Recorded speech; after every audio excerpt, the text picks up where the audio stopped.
প্রিয় দর্শক, আসসালামু আলাইকুম। আশা করি আপনারা সবাই অনেক বেশি ভালো আছেন। আপনারা জানেন ২০২৫ সালের ১৫ ডিসেম্বর সাংবাদিক আনিস আলমগীর গ্রেফতার হয় এবং তার বিরুদ্ধে কেন বা কিভাবে তাকে গ্রেফতার করা হলো সেই বিষয় কিন্তু এখনো খোলাসা হয়নি। আপনারা জানেন ১৫ ডিসেম্বর ২০২৫ সালে ঢাকা একটি জিম থেকে তাকে গ্রেফতার করা হয় ডিবি পুলিশ এবং আপনারা জানেন তার বিরুদ্ধে একটি গুরুতর অভিযোগ এনেছেন রাষ্ট্রপক্ষ, সেটি হচ্ছে সন্ত্রাস বিরোধী আইন এবং তার বিরুদ্ধে যে অভিযোগগুলো আনা হয়েছে সেই মামলা কিন্তু আরও কয়েকজনের বিরুদ্ধে রয়েছে, কিন্তু তারা কিন্তু গ্রেফতার হয়নি এবং তার মধ্যে অন্যতম হচ্ছেন ডক্টর আসিফ নজরুল, যিনি বর্তমান উপদেষ্টা, তার শাশুড়ি মেহের আফরোজ শাওন, তার বিরুদ্ধে কিন্তু সন্ত্রাস বিরোধী আইনে মামলা রয়েছে, কিন্তু তাকে কিন্তু গ্রেফতার করা হয়নি। তাকে গ্রেফতার না করার পেছনে কারণ কি অবশ্যই আপনারা অবগত রয়েছেন, কিন্তু একজন সাংবাদিক তাকে গ্রেফতার করা হলো এবং বাংলাদেশের মত প্রকাশের জন্য যে মাধ্যমটি রয়েছে সাংবাদিক হচ্ছে একটি রাষ্ট্রের চতুর্থ স্তম্ভ, অর্থাৎ একটি রাষ্ট্র চালাতে গেলে কয়েকটি স্তম্ভ প্রয়োজন হয়, তার মধ্যে সাংবাদিকও একটি।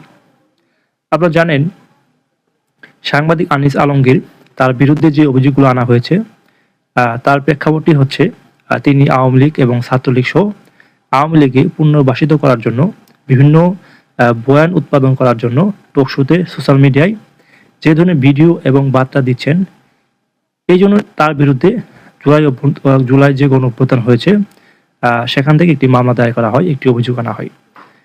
যেটি আনা হয়েছে সেটি হচ্ছে সন্ত্রাস বিরোধী আইন ২০২৫ এবং আপনারা জানেন এই সন্ত্রাস বিরোধী আইনে অনেক রাজনৈতিক মামলা হয়ে থাকে, কিন্তু একজন সাংবাদিককে অ্যারেস্ট করে দীর্ঘদিন ধরে তাকে রিমান্ডে নিয়ে যে শাস্তি দেওয়া হচ্ছে এটি অমানবিক এবং বিভিন্ন ধরনের যে মানবাধিকার কমিশন রয়েছে তারা কিন্তু বিবৃতি দিয়েছে যেন তাকে দ্রুত মুক্তি দেওয়া হয়।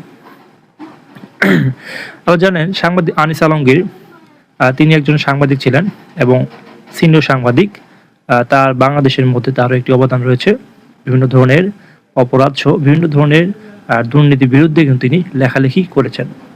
আপনারা জানেন ২০২৬ সালে ১৫ জানুয়ারি রাষ্ট্রপক্ষ অর্থাৎ দুদক থেকে তার বিরুদ্ধে আরেকটি মামলা দায়েরের সিদ্ধান্ত নিয়েছে, সেটি হচ্ছে তার বিরুদ্ধে মানি লন্ডারিং, বিভিন্ন ধরনের আওয়ামী লীগের থেকে রাষ্ট্রীয় সুযোগ সুবিধা নেওয়ার জন্য একটি বিভিন্ন তার অর্থ সম্পদ কেলেঙ্কারি রয়েছে এবং তার বিরুদ্ধে দুদক কিন্তু মামলা দায়েরের সিদ্ধান্ত নিয়েছে।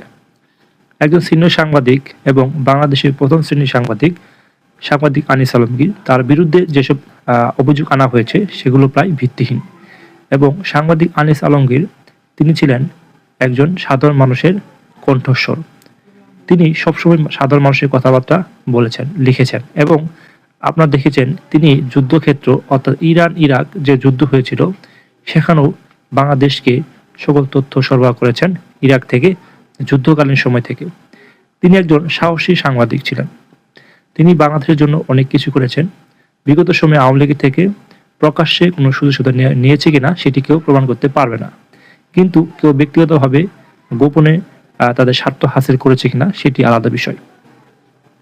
কিন্তু সাংবাদিক আনিস আলমগীর বিরুদ্ধে যেসব অভিযোগ আনা হয়েছে সেগুলো বিষয় নিয়ে কিন্তু জাতিসংঘ যে মানবাধিকার কমিশন রয়েছে তারা কিন্তু বিবৃতি দিয়েছে, তাকে যেন দ্রুত মুক্তি দেওয়া হয়। আবার জানেন তিনি ২০২৫ সালে ১৫ ডিসেম্বর তাকে গ্রেফতার করা হয় এবং আজকে এবং ২০২৬ সালের জানুয়ারি মাসের শেষের দিকে এখনও কিন্তু তার জামিনের বিষয়ে কোনো কোর্টে তোলা হয়নি এবং তাকে মুক্তি দেওয়ার বিষয়ে কোনো সিদ্ধান্ত নেয়নি সরকার। অনেকেই মনে করছেন ডক্টর ইউনূসের আমলে এটি সবচেয়ে মানবাধিকার লঙ্ঘনের একটি লক্ষণ। ইতিমধ্যে দেখতে পেয়েছেন ডক্টর ইউনূসের প্রায় 18 মাস হয়ে যাচ্ছে আপনার ক্ষমতায় থাকাকালীন। এইসবের মধ্যে সাংবাদিক আনিস আলমগীরের মতো আরও যে ৭১ টিভির যে ফারজান রুবা রয়েছেন, কয়েকজন সিনিয়র সাংবাদিক রয়েছেন, তাদেরকে জোরপূর্বকভাবে বিভিন্ন আইনের মাধ্যমে তাদেরকে জেলে পাঠিয়েছে। এটি অনেকেই মনে করছেন ইউনূস আমলে এটি জঘন্য একটি চিহ্ন অর্থাৎ সিম্বল থেকে গেল, যেটি মানুষ কখনোই ভুলে যাবে না। এটি একটি মানবাধিকার লঙ্ঘন হয়েছে। সে বিষয়ে মানবাধিকার কমিশন সহ সাংবাদিক সমিতি ব্যবস্থাও নিতে পারে, এমনটিও অনেক তথ্য থেকে আমরা জানতে পারি। এবং আমরা মনে করি সাংবাদিক আনিস আলমগীর দ্রুত সময়ের মধ্যে আবারও জেল থেকে বের হয়ে আসবে এবং সাধারণ মানুষের কণ্ঠস্বর হয়ে কথা বলবে।